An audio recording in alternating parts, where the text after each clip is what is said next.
What's up, YouTube? For tonight, we have a full Kingdom Hearts team. This is for the Organization 13 team, so it's one that is for Patreon. So check that out in the comment section. If you've got a theme team you want me to do, drop it below too. Okay, let's get to this one. Now, this was a really long battle. I actually had this one on my live stream, so if you were there, that was you get to see it again, and a little bit more in depth of my thoughts going on, because I couldn't really express everything without giving it away.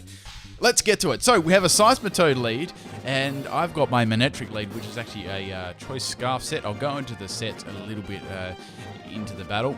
Now, obviously, I was expecting an Earth Power there, but it's an Earthquake, so a ground type move in essence anyway. So my Ludicolo is going to take that really easy. I know that I'm going to get a swap here. There's no way Seismitoad is going to risk staying in for a grass type move, even if it's got Sludge Wave or a poison type move or anything like that.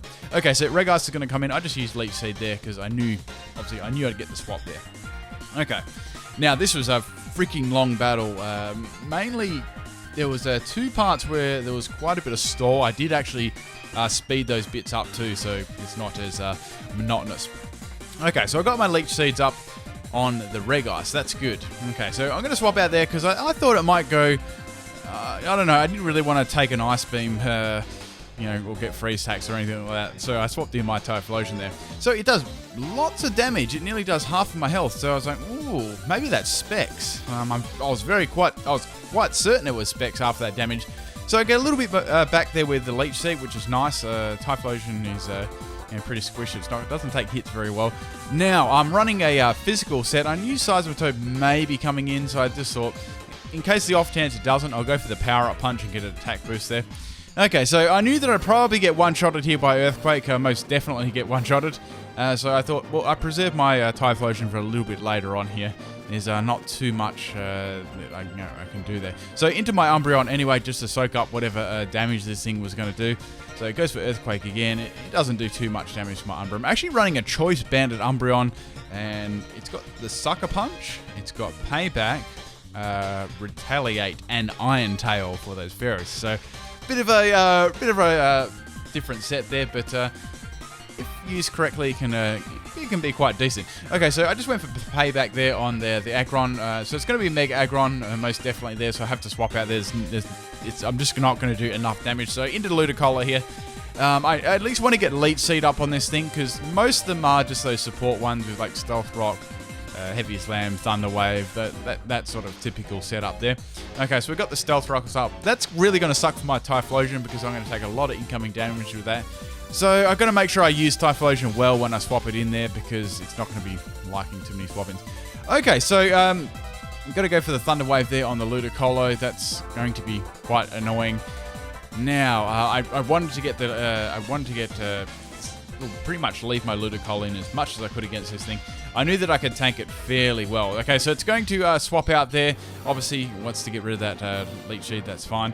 Now, in comes Chestnut here. I went for the Scald here just to get a burn on Mega Aggron, and I got the swap, which was nice.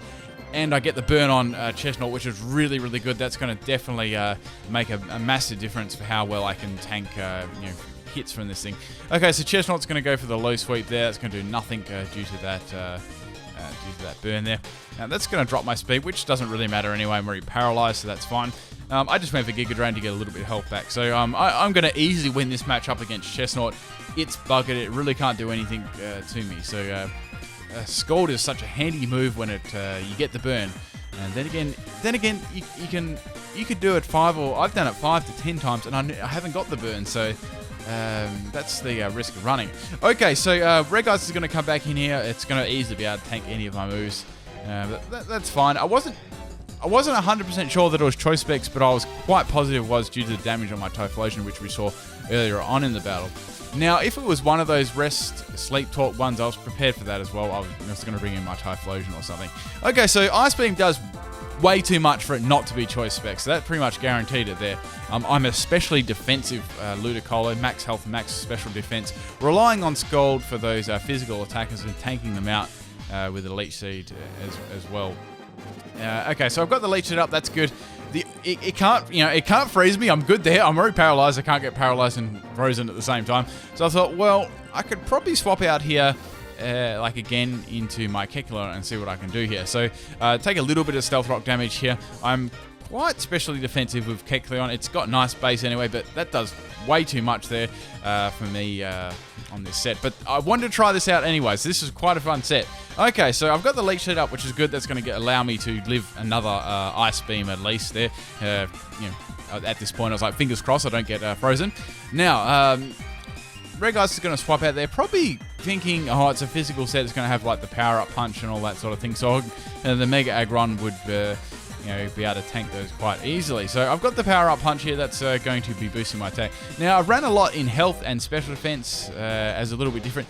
Now, it actually gets Wonder Room, and I was running Wonder Room on this. If you don't know what Wonder Room, if you're wondering what Wonder Room does, sorry, I couldn't help myself. It actually swaps your defense and special defense stats, but it doesn't take stat changes into account. So, say my Kecleon is bulky in special defense, but I'm now facing this Mega Aggron, which is a big physical threat. Even on the tanky sets, I can swap my special defense to its defense and make it bulky in defense, so I can tank those hits really nicely. As you can see there, I would definitely not have lived if I didn't have the Wonder Room up. So that was really awesome. I've got the recover off here, so that set works absolutely. Well, it worked really well in this stage. It's an interesting move, and you don't really see it too often. But if you've got a Pokemon who's really tanky on one side, and it could work very nicely on it. Okay, so Aggron really can't do too much for me. I'm just going to keep going for power-up punches on it, getting some more like attack boost. So that's pretty good. It's doing quite a lot of damage. Now, also, that is actually affecting the Mega Aggron too. So if you notice, it's taking a lot of damage there. So its special defense is now its defense. It still does have filter. That's probably the only reason it's living those. But yep, I'm definitely going to win this matchup here and just take some Mega Aggron out there. So that Wonder Room Kecleon just destroyed Mega Aggron. So that would work really, really nicely there. Okay, so I've got a lot of attack boosts up at the moment. I didn't have max attack at the start, so I don't think I'll be able to sweep through the rest of the team. But I was hoping that I could do a little bit more damage. Okay, so Murkrow's going to come in and outspeed me and use Brave Bird. I was wondering what set it was going to run, but it's a Brave Bird, and I'm not really sure if it was running Everlight, but that was a critical hit. I'm not sure if that mattered at all, but whatever. I was having fun using the Kecleon anyway. That was cool. All right, so yeah, take a little bit of recall there. I know it's probably going to have Roost or something, or most of the Everlight Murkrows do. So into my Manectric here. Now I'm thinking, what should I do here? I'm going to do the double swap because I think, there's no reason for them to stay into my Manectric, and there's every reason here for them to go into their Seismitoad again, thinking, oh, I'll just tank the electric move and go for Earthquake again and do some more damage to whatever swaps in. So I did the double swap into Roselia, so that was really good. I'm now in control here. So I'm going to go thinking, what should I go? A grass move, or should I just go for Sludge Bomb? I decided to go for the Petal Dance because I know bulletproof, obviously, and so that was really good. And I've got that extra burn damage, and this is Choice Specs Petal Dance, so it's doing lots of damage there. The only problem is, you get locked into it with all that nice high base power and everything. So I was hoping for 2 turns and then get confused, then I could swap it out.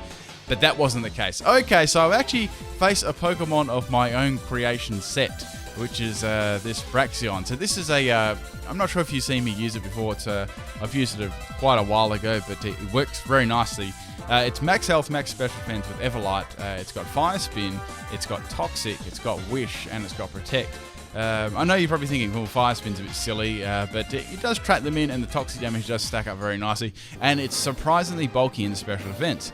Okay, so I hit myself in confusion. I knew that I wouldn't definitely not win this matchup since I've already, Fire Spin did a lot of damage already there, and it's got Wish, so there's no way I'm going to be able to tank it out, and you die even quicker. I was lucky I was a Poison type because I would have gone down quicker to this. Okay, so I get a Petal Dance off, which is good, so I guess that's a little bit of damage, better than nothing there.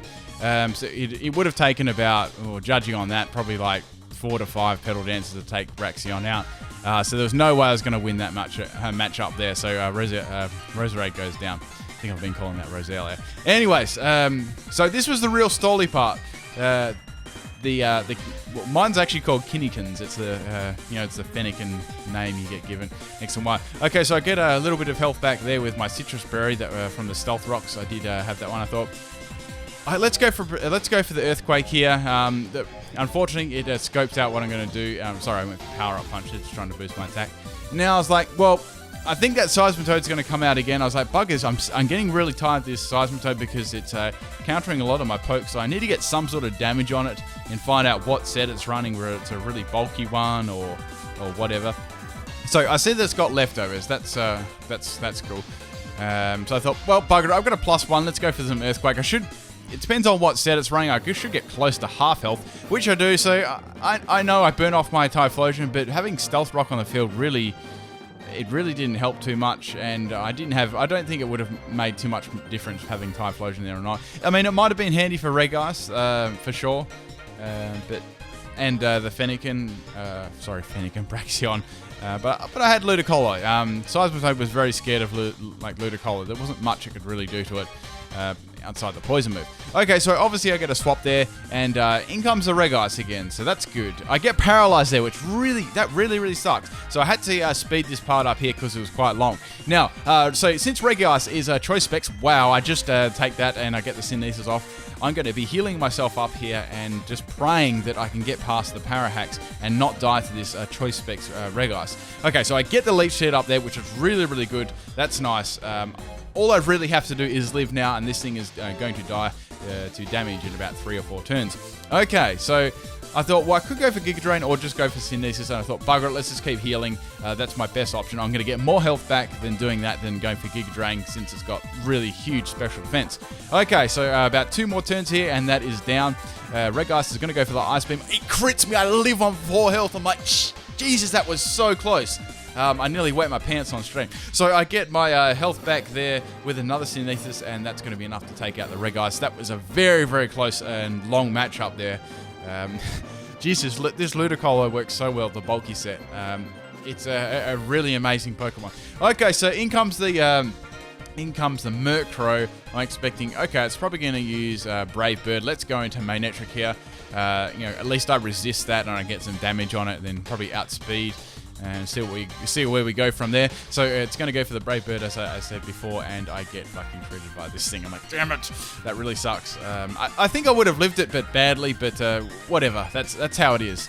Okay, so I've only got 2 Pokemon left. Things are a bit desperate here. So I need to get rid of that Seismitoad. It's really annoying. So into Umbreon here, I'm going to go for a Retaliate here. I haven't revealed my set at this point at all. The Choice Banded Retaliate set. I went for it. In came Croaker. I'm like, yes, this is going to take it out. And it lives with like a pixel of fucking health. I'm like, Jesus.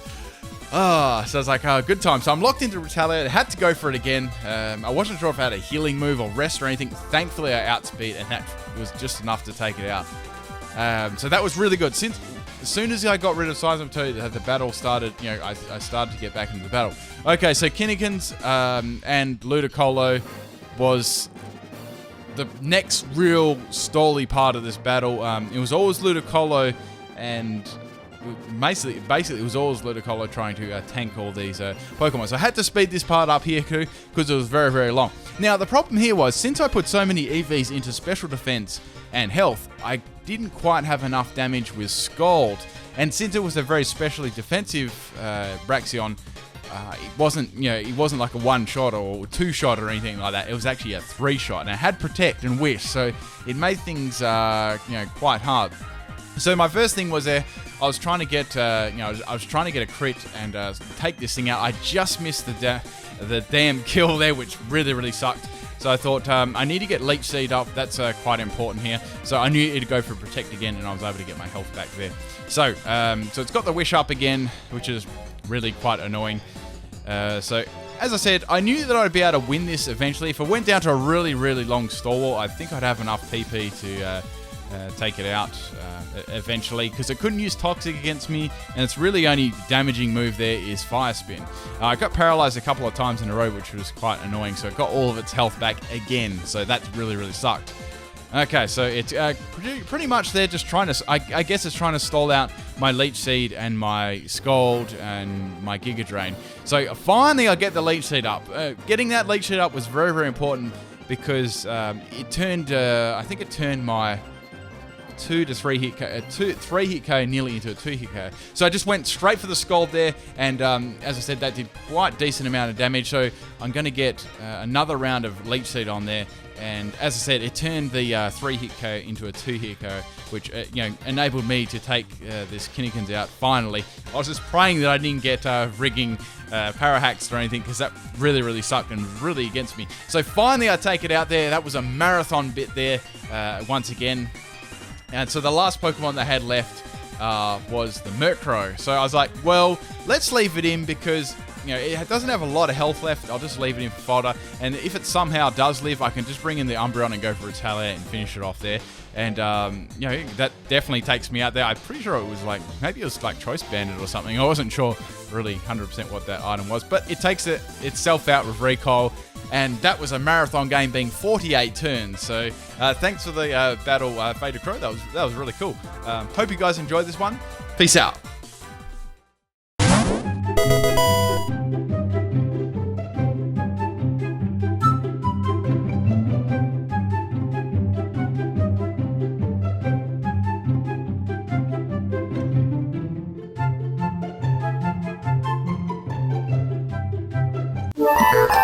Oh,